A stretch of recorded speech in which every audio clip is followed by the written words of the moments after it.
to the Legends Edition on KBC Channel 1. I am Fayyaz Qureishi, and I've got my colleague here with me, Topi Liambila, the real authority on sports, and he's all excited. Oh yes, with only 15 days to go, who cannot be excited? Especially great football lovers. The World Cup. World Cup. It's going to be an exhilarating experience. Oh, very good. Who are the main contenders? Main contenders, of course, from the European front. We have got Germany, we've got France, who are usual. Holland, not so many. Holland could be a surprise. Yeah. But then of course, South Americans, we've got, of course, Brazil and Argentina, the usual contenders. Mexico, Ecuador, yeah, those. What about the English? Are you writing them off? Oh, the English from the island. Great Britain is there. The English now, you see, like when they play, we go to the athletics, right? They call themselves Great Britain, so they involve Scotland, Ireland, Wales are all one team. Right. But when it comes to football, the English they all go as separate countries. Yeah, Wales, Scotland. It's amazing. Certain areas they're Great Britain, and then they come in as England. Exactly. The English can also not be written off. But sometimes some little technical mistakes mess them up at the front. But if they can put the act together, they could also be contenders. How are the Brazilians looking? The Argentinians? The Brazilians are back onto, as usual, they're always top contenders. And again, also like the English, there is that little technical hit that comes up right at the front. Are the Brazilians still as prolific? Oh yeah, they are this time. Okay, we may not be having like outright names like the days of Neymar and Ronaldo, but still Brazil cannot be written off. Cannot be wrong. African teams. Oh, African teams, of course. You think they could pull a surprise? Oh, they could. I mean, why not? And you see, the weather could be favoring us. Senegal, which are tops. Cameroon. And then there's Tunisia, which has also come up very well. And Morocco. Should be good. It should be good. It's got to be exciting, and you got to keep it at KBC. KBC channel, we shall show all the matches, 28 matches. You can't afford to go wrong. Stay with KBC Channel 1 for the best of the World Cup action. Cheers, Topi. We'll link up with you later on. Thank you. Let's get on with the news. Right, stay tuned for our Living Legends segment in tonight's edition. Daniel Mahome speaks to veteran rugby coach and scholar Dr. Michael Tank Otieno. And our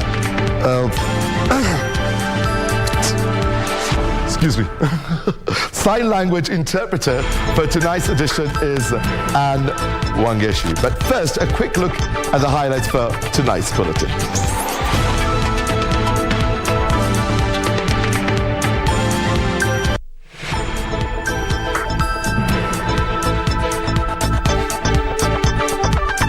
Crisis at JKIA as Kenya Airways pilots make good their threat to down tools.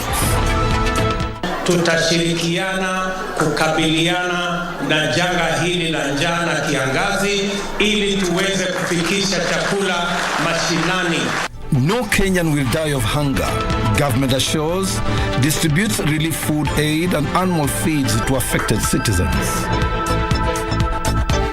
And it's a Challenge Cup quarter slot for the National Rugby Sevens team at the Hong Kong Sevens.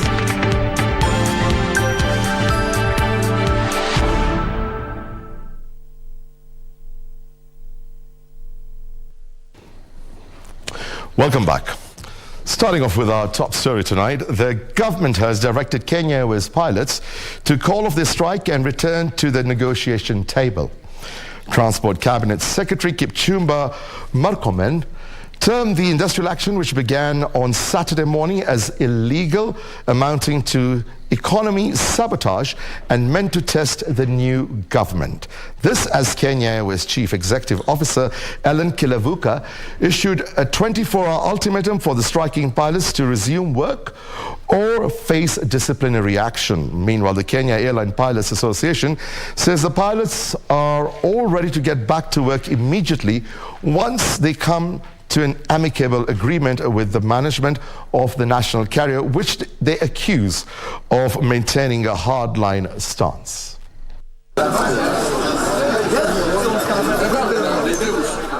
Saturday morning at the Jomo Kenyatta International Airport in Nairobi, a travel crisis is unfolding. Thousands of flights disrupted as no Kenya Airways plane has taken off. No, the whole day is not for travel. So we are doing our best. No, your best is not enough. You can't be doing your best now. It's too late to be doing your best. The pilots are on strike.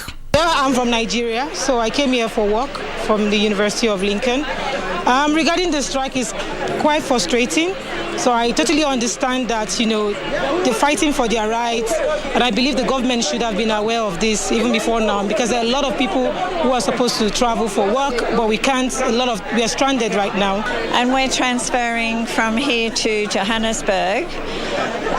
Then we have another flight to get from Johannesburg. So this has interrupted us greatly. So we can't go. We have to wait and see what happens. It's a shame. Even as of this morning, you were still selling tickets when you knew your planes were cancelled. There was a flight to London that left, yet the flights to other places in Africa are not leaving. We have to get serious on this continent. You could have sent us an email, you could have sent us an SMS telling us that something like this is happening, and guys, prepare. I get here, you ask me, go back into town. I don't reside in Nairobi. Hundreds of passengers on transit to other nations stranded from as early as 5 a.m. We just found out this morning, and luckily we got a driver to bring us here and put us in the queue. So we have to line up for I don't know how long and try and wait till there is another flight, or else we have to go back to the hotel and try tomorrow. You know what? I think they are too poor with communication. I think it was very, very, very poor. Transport Cabinet Secretary Kipchumba Murkomen, who toured JKIA to assess the impact of the strike, termed the industrial action by members of the Kenya Airways pilots as illegal, saying it had been suspended by the High Court. The strike was unwarranted. The concerns raised are valid. Downing tools, pilots stopping flying was not the decision to be made at this point in time. Flanked by Kenya Airways top management, Murkomen said the government is willing to resolve grievances expressed by Kenya Airways pilots only if they call off their strike. We believe they went about it the wrong way, and the company and the government of Kenya is willing to listen to the issues they are raising. But let's listen to it through the law by first stopping the strike and coming to the table, and we negotiate. Kenya Airways Chief Executive Officer Alan Kilavuka issued a day's notice for the pilots to call off the strike. We have a crisis at the airport. There are many people who need to go to where they need to go to, and so we expect the pilots within the next 24 hours to return to work. And 24 hours means by 10:30 tomorrow, after which we will have to take the necessary action that will help us address the crisis that we have. The Kenya Airways leadership is accusing the Kenya Airline Pilots Association of shifting goalposts and refusing to attend reconciliation meetings convened by the Ministry of Labour. They bring up all the issues. We ask them which issue can we address first. They bundle everything together. And we are not going to, for instance, get rid of the management or the executive team because a union asked them to do it. In every company you have grievances about your management, but you don't go on strike because of it, and you don't demand that we terminate those people. It's an unacceptable demand. It will not be met. Kenya Airline Pilots Association has however defended its action, saying the stalemate can only be resolved through negotiation. All the Kenya Airways pilots are here at Rubani House and are all ready to get back to work immediately once we come to an amicable agreement with the management. The management needs to reconsider their hardline stance, come to the table, and negotiate in good faith. Ben Chumba, Legends Edition. President William Ruto says Kenya must shift from rain-fed agriculture to irrigation to achieve food security. Speaking in Turkana and Samburu, the head of state said the government will set up mega dams in the northern region to enhance water harvesting measures. And as Gishuki Washira reports, the president has issued a stern warning to bandits who are making the region uninhabitable. President William Ruto took a food donation drive to Samburu and Turkana counties, where he stated his plan to deal with perennial drought and famine in the north. The president reached out to development partners and county governments to work with the national government in transitioning from rain-fed agriculture to irrigation. Na tumekubaliana na viongozi katika viwango vyote, viwango ya national government na county government, tutashirikiana kukabiliana na janga hili la njaa na kiangazi ili tuweze kufikisha chakula mashinani katika sehemu zote ambazo zimeathirika. Sisi kama viongozi wa Turkana MCS, all members of parliament, we want to join you and support your agenda because your agenda is something for the people of Turkana County. The president said the government has already moved to incentivize farming by lowering the cost of fertilizer and seeds to boost food production. Hii chakula vile vile ipelekwe katika mashule ndio watoto waendelee kusoma shuleni, na pia ipelekwe katika mahospitali zetu. The president announced plans to set up mega dams in the northern region that will enhance efforts to harvest water for irrigation. Sasa tuko na mpango tukifanya kazi na wale wa private sector ili tuweze kujenga dam ya Lowat na tuweze kutoa maji ile iko underground water hapa Turkana, tuweze kutumia kuzalisha chakula na kulisha mifugo yetu. Tunataka kwenda kilomita 2 chini ili tupate maji masafi ambayo tutatumia katika kuzalisha chakula hapa Turkana County. Lakini bwana governor na waheshimiwa MCS, ili kazi hiyo ifanyike, lazima tutafute investors ambao watakuja kutusaidia kuchimba hiyo maji na vile vile kutusaidia kuzalisha chakula. The head of state also issued a warning to bandits operating in the region, saying the military may be deployed to flush them out if need be. Gishoki Washira, Legends Edition. Deputy President Rigathi Gachagua has sent out an appeal to the public, private and international partners and humanitarian agencies to support the government in raising more than 16 billion shillings for emergency food relief response. Gachagua, who launched a relief food and animal feeds program in Kajiado County, reiterated the government's commitment to cushion Kenyans affected by drought countrywide. Speaking at the launch of a relief food and animal feeds program targeting more than 300,000 residents of Kajiado County at Ilbisil Market, Deputy President Rigathi Gachagua said the government requires 2 billion shillings weekly to ensure no Kenyan dies of famine. For the next 8 weeks, we need 16 billion Kenya shillings. We are therefore today launching an international appeal to our development partners, to humanitarian agencies and our friends across the world to come to the aid and assistance of the people of Kenya. Meanwhile, while flagging off hay and an assortment of animal feeds for wildlife in Manyata, Amboseli, Rigathi noted that the government has set aside 100 million shillings to feed wild animals. An additional 200 million shillings will also be allocated soon for the same function. The money will be managed by the Kenya Wildlife Service. We have lost 2.5 million heads of cattle and our wildlife is under threat. Therefore, as a government, we'll do whatever it takes to make sure that we'll protect our heritage for the people of Kenya and for posterity. More than 45 metric tons of food was distributed, with at least 3,000 households receiving rice and beans besides 100 kgs of range cubes of livestock feed. Kajiado County Governor Joseph Lenku appealed for more relief food donations, noting the area is facing a humanitarian crisis due to the ongoing drought. We call you so that together we can develop resilience programs together, like climate smart agriculture, considering production of fodder, which is the main problem these pastoralists are facing, and even having ways to make sure that there is water availability across the year. Other leaders present called on the government to write off debts owed to the Agriculture Finance Corporation by struggling farmers and pastoralists. The figure is close to 1 billion shillings.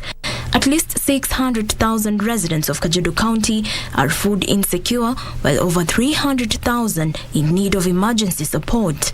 Additionally, more than 290,000 cattle and about 1 million goats and sheep require emergency relief food in this region, which is one of the 23 counties in the arid and semi-arid areas. Jacqueline Masharia for Legends Edition. Climate financing will dominate discussions during the United Nations Climate Conference of Parties in Egypt next week. The chair of the African Group of Negotiators on Climate Change, Ephraim Shitima, says the continent will reiterate the importance of delivering the $100 billion commitment by rich countries that remains unmet by developed countries. O'Brien Kimani has more details from the COP27 in Sharm el-Sheikh.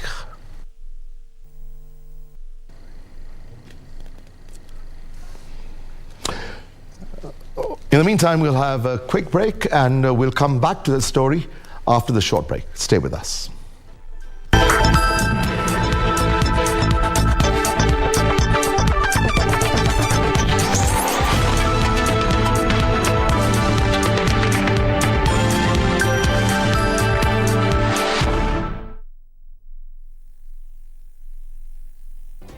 Do you have a news story to share with KBC? Get in touch swiftly on email news@kbc.co.ke or call 0723-892-654 or 0734-780-124. Maisha ni mafupi, hivyo si vyema kumaliza muda mwingi katika malumbano. Hesabu baraka zako, wathamini rafiki zako na tabasamu ili udumishe amani. Kupata maisha, bonyeza *811 *816 hash. *811 *816 hash. Ni nini mbaya na nyinyi? Kwa nini mnanitafuta? Mimi tutakosana na nyinyi, sitakagi hiyo mchezo. Kwani mko wapi? Mnafanya nini hapo?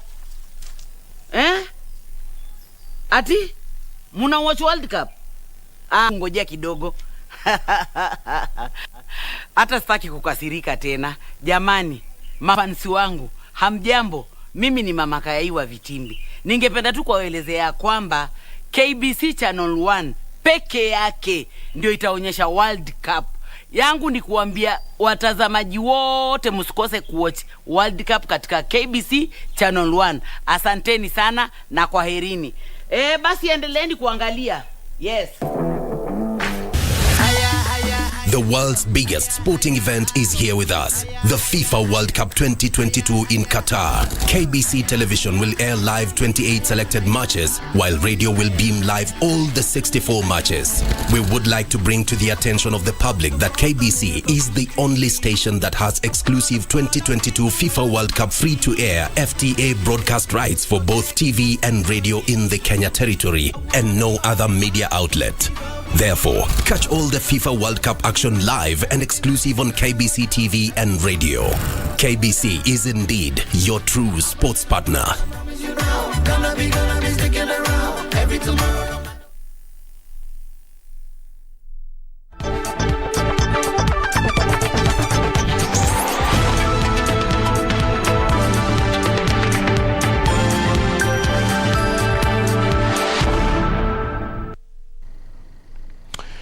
Welcome back. First Lady Rachel Ruto says the government is intensifying its collaboration with different stakeholders to ensure all Kenyans affected by drought are supplied with relief food.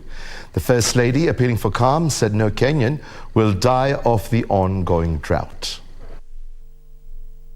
The distribution of relief food is ongoing across the country. On Saturday, the First Lady was in Kahawa, Nairobi County, where she flagged off a consignment to residents affected by drought in the capital. Kila mara tukikuwa na shida ya njaa, wale ambao wanahusika sana na kuumia sana ni kina mama pamoja na watoto. Hata ukiona hapa wale ambao wamekuja kuchukua hii chakula ni kina mama na watoto. Kwa hivyo tunaomba kwamba Mungu atatusaidia katika siku usoni, kwamba hii shida haitakuwepo tena. The government says it will not let any Kenyan lose their life to drought. Ni jukumu letu kama Wakenya na kama serikali kushirikiana haraka na kuweka mipango ambayo itatusaidia ili tupunguze ile shida ambayo itatokana na hali ya ukame. Pesa zetu zote hata za maendeleo, hata tushawaambia magavana wetu, tukiongozwa na gavana Nadhif hapa, badala ya kujenga barabara tuweke kwanza pesa kusaidia kupatia watu wetu chakula. Over 2 million Kenyans are currently facing acute shortage of food. I've been in the office since I was sworn in about a month and a few weeks. My government has already done 16 mini dams in Machakos County. But even as government pools resources to ensure relief assistance reaches all the corners affected by the drought, a section of leaders are calling for utilization of arable land. Every agency must try, and all the government, to acquire 10% tree cover ili mitigate effects of climate change.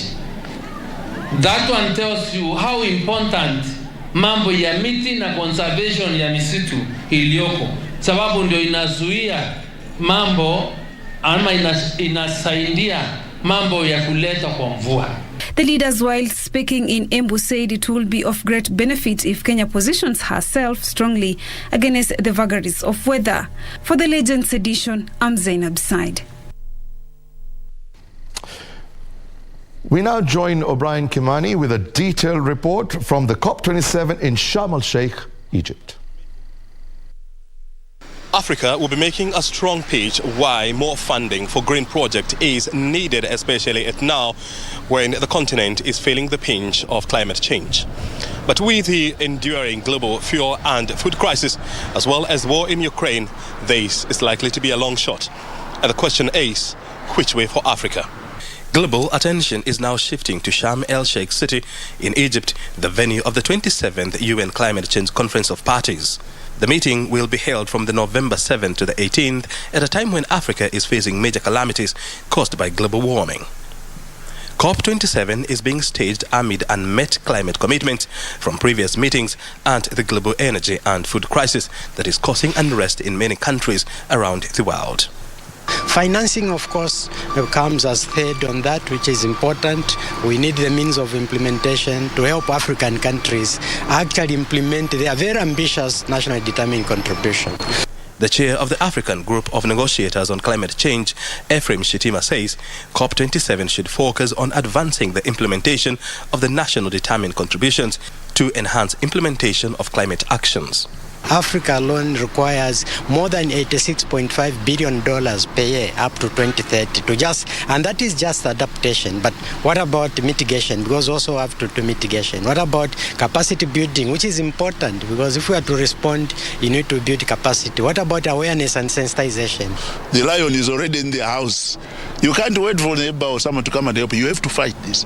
And that is where we're asking our government. As much as we are negotiating for this friend to come and give us money, let's find means and ways at impact at village level where things are happening, whether it's in Gabon, in Botswana, you saw Madagascar. With our own resources, there are things we can do. According to the negotiators' legal advisor, Professor Seth Osafo, the ongoing conflict between Russia and Ukraine has strained financial resources to Africa, urging the continent to rethink its reliance on Western financing. For some of our countries, we lack the capacity to access these funds. Why am I saying this? Because it requires development of projects. You have to present a proposal that is very well developed. Another conversation that is expected to be given prominence at the COP27 is the loss and damage commensurate compensation for affected countries. An audit conducted by the Institute of Human Resource Management in Migori County has revealed that the county has 607 ghost workers. The audit commissioned by Governor Ochilo Ayako showed discrepancies in the number of casual laborers employed at the county. This and other stories in a county news roundup. According to the audit report by the Institute of Human Resource Management in Migori County, the previous county administration, led by Governor Okoth Obado's administration, had employed a total of 1,034, though the official documentation showed that he had only employed 427 casual laborers. Governor Ochilo Ayako says the county has been losing a lot of funds through salaries paid to ghost workers. Discord between, or the conflict in numbers is something that we must unravel. In Kitui County, Kitui Governor Julius Malombe has unveiled his cabinet nominees 2 months after he was sworn into office. Malombe said the 10 members awaiting county assembly approval will help him fulfill his promises to the residents of Kitui County, which he made during the campaign period. All nominees have degrees as required under the law, or have the requisite experience to deliver as county executive committee members, and are deemed qualified and competent. In Nairobi County, Council of Governors Chair Governor Anne Waiguru has asked women entrepreneurs to mentor their fellow women as a way of bridging the gender gap that exists in the world of business. Waiguru, who is also Kirinyaga County Governor, was addressing delegates at the Women in Business Awards Gala. I therefore would like to challenge you today to go find one and bring one woman along in business. Elsewhere, a section of retired primary school teachers in Kiambu County are seeking information on the ownership status of 2 real estate properties they invested in back in the 1990s as part of their retirement benefits. The retired teachers suspect foul play from Murutani Company, which they fear may have sold the investment and denied them a share of proceeds. Finally, Orange Democratic Movement officials from 9 sub-counties in Kisii County have condemned the defections from the party to United Democratic Alliance. And now we'll take a short break, and Topi Liambila joins us with the latest in sports. After the break, stay with us.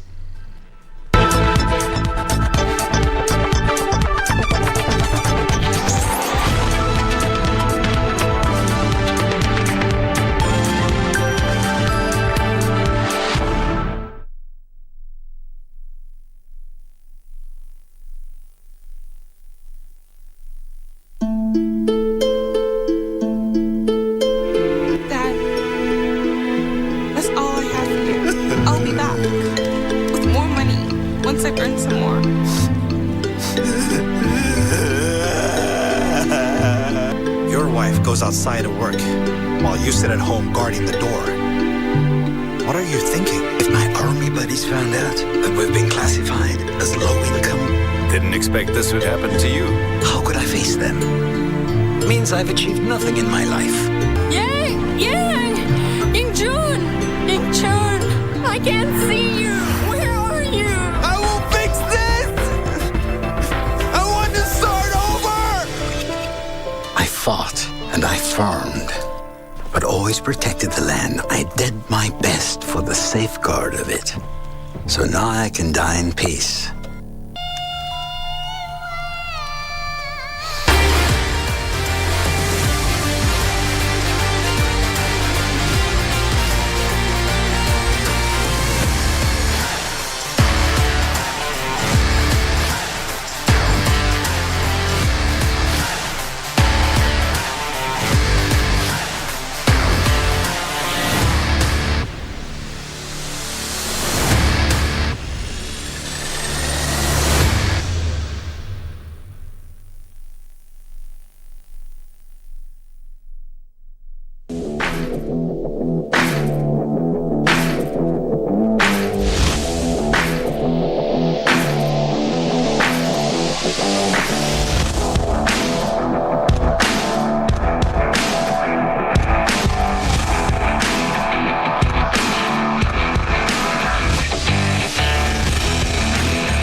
Welcome once again to the sports segment of the Legends edition this Saturday evening. I believe now you've got quite an interesting background. You know what the story is, but more about that later. We've got some highlights in tonight's edition. We've got a player profile of one of our players, who is going to feature in the World Cup. And then we've got the Shujaa report from Hong Kong, and locally the Machakos Rally season ender. Now, with 15 days to go to the much-awaited FIFA World Cup in Qatar, today in our player profiles with segments on Hakim Ziyech. Hakim Ziyech is a professional footballer who plays as an attacking midfielder, also as a winger for the Premier League club Chelsea and Morocco national team. He's nicknamed the Wizard, a title given to him by Ajax supporters.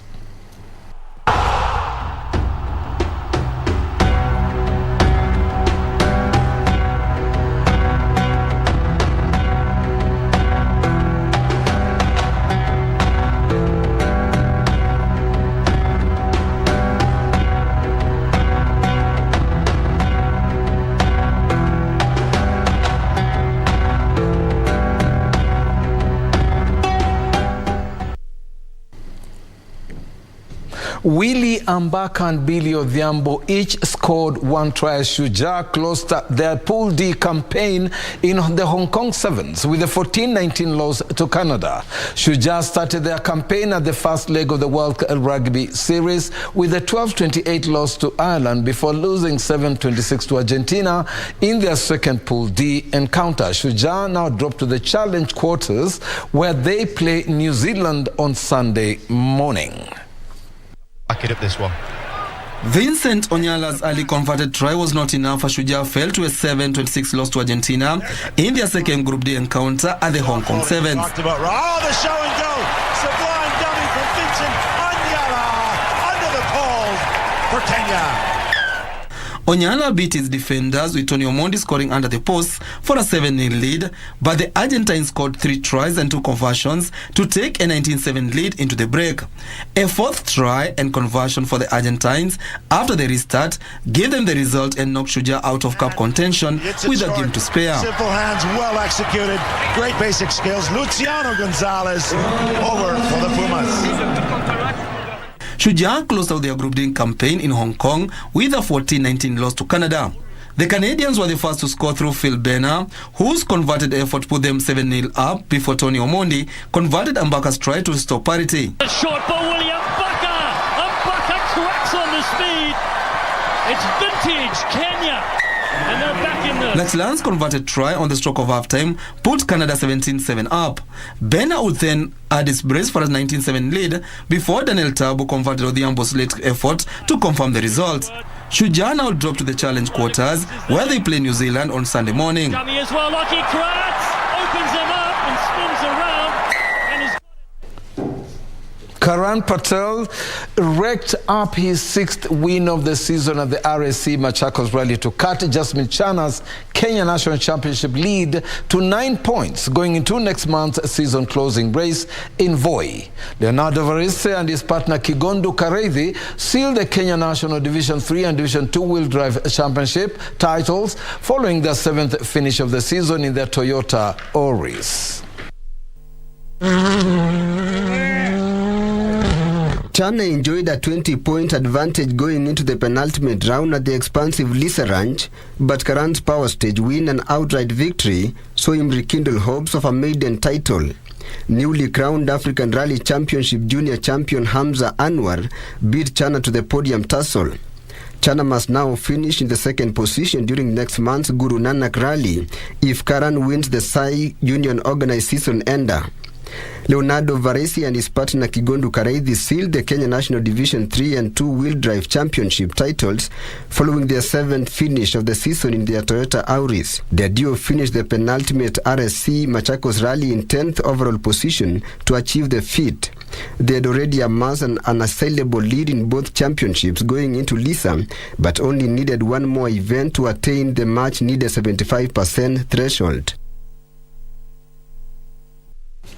Defending champion Albert Korir and Great North Run champion Helen Obiri will lead the Kenyan charges at this year's New York City Marathon slated for Sunday. Obiri, who is currently based in the USA, will make her marathon debut in New York. Kenya's Albert Korir is tipped among favourites to win this year's race. The defending champion's main threat would appear to be Evans Chebet, fastest in the field with a personal best of 2 hours 3 minutes, who is making his New York debut after winning at Boston earlier this year. Home runner Galen Rope, the 2016 Rio Olympics marathon bronze medalist, is back after nursing a back injury and is expected to make his New York debut. As an athlete, you have to undergo, when you are training, you have up and down injuries. When weather is also changing, like raining or warm, so you have to balance. So I think I did my balance well. Yeah. So I see I'm okay. Obiri, who won her second successive Great North Run title in September in 1 hour 7 minutes 5 seconds, believes her background in track, where she has won 2 World 5,000 meters titles and cross country, in which she won the world title in 2019, will give her the push to chase a podium finish. Since traveling from her Kenyan base, Obiri has been training under the watchful eye of coach Dathan Rezain, a marathon Olympian in 2008 and 2012, who won bronze at the 2009 World Half Marathon Championship. I'm excited because it's my first marathon and I've been doing my training well. So I'm looking forward also to do my best on Sunday and probably to win the race. That won't be challenged at all. She's just going to miss. Ethiopia's world champion and 2021 Berlin Marathon champion Gotetum Gebreselassie will also line up in the women's category. Yet again, it's not Haile. Remember the name. It's Gotetum Gebreselassie. Brilliant. She punches the air. The absence of Kenya's Olympic champion Perez Jepchirchir means only one past winner, 2010 champion Edna Kiplagat, will feature in the women's race. Neo Sasa basketball team humbled KCA University 48-41 in a closely contested Kenya Basketball League game played at the Nyayo National Stadium Indoor Gymnasium. Meanwhile, Moi Airbase humbled Blazers 87-60 at the same venue. Some of the highlights. KCA University started the game on a high note, winning the first quarter 7-5. The Charles Goro Chargers went to win the second quarter 16-10, going into the breather with a 21-17 lead. In the third quarter, New Sasa controlled proceedings, winning 8-6, then went on to win the fourth quarter 25-12 to win the match 48-41. It was a game of two halves. In the first half, they had their go. They were more aggressive. They hit us with the big man. But there was some moment of panic in our team and self-doubt. But during our chat talk in halftime, we found a way of containing them and now play our strategy. So it was a game of two halves. KCA head coach Charles Goro said lack of enough training was the main contributor to the poor results. Our offense did work so well, especially in the fourth quarter. It became stagnant, you're turning the ball so much, you couldn't even run even a single play. So that because then you see, when the point guard loses the ball, you have that option, they'll just con you. Just continue. So our offense in the fourth quarter was the poorest. In another match, Moi Airbase trounced Blazers 87-60 at the same venue. The league continues Sunday with several matches on card. Daniel Mwendwa, Legends Edition. Nairobi City County men's handball team suffered a shocking 25-28 loss to University of Eldoret Peoples in a thrilling match played at the Nyayo National Stadium outdoor court. National Cereals and Produce Board currently lead the men's standings as Nairobi Water top the ladies' standings. Some of the highlights. It was a thrilling match where both teams had equal chances of winning in the early minutes. However, Nairobi City County seemed to take charge of the game, winning the first half 14-10. After the break, Nairobi City County team made several unforced errors, losing the second half 18-11 for a 28-25 full-time score. Game ya leo itakuwa mbaya. Problem imekuwa tu, nafikiri ni sisi wenyewe tu tumelakile discipline kidogo, tumetrain na ile at least tumeona hii team ni ile ni wageni ndio tukacheza kama tuli-underrate kidogo. So otherwise imekuwa game poa. Tumecheza though tumeshindwa nayo bao 3. Tunataka tuongoje next game tuone tutacheza namna gani.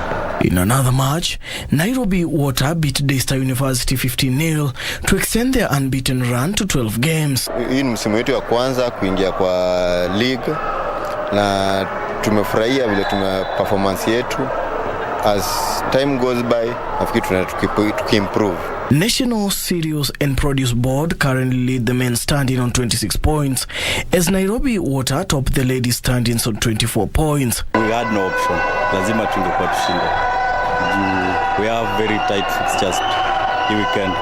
Kuna Buccaneers, Black Mamba, Cereals, very competitive teams. So we just had to win this one. For Legends Edition Sports, I'm Daniel Mwendwa.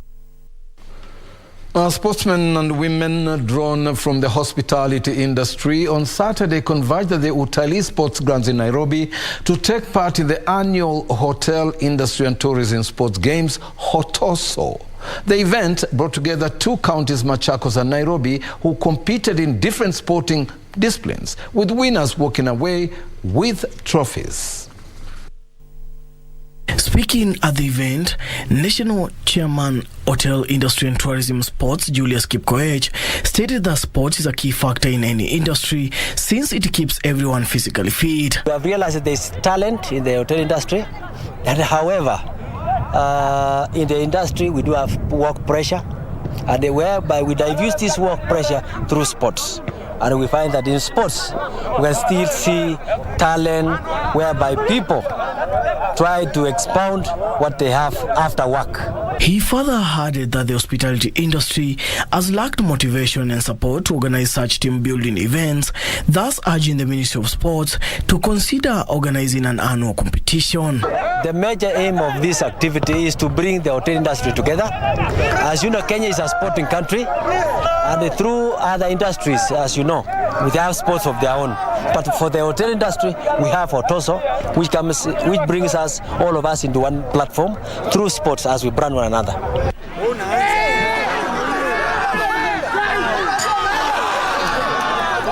The event saw different athletes from different hotels in Nairobi, and Machakos compete in different sporting disciplines, including football, basketball, athletics, volleyball, among others. Winners of the one-day event walked away with trophies. Daniel Mwendwa, Legends Edition. Now, FIFA top officials have urged the 32 teams preparing for the most political World Cup in the modern era to focus on the game in Qatar and avoid handing out lessons in morality amid growing activism by teams and protests by rightist groups. 8 European teams have committed to their captains wearing heart-shaped armbands in breach of FIFA rules. The World Cup finals will be exclusively televised live on KBC Channel 1 and affiliate radio stations beginning on the 20th of November this year through to the 18th of December 2022. World Cup, iko KBC.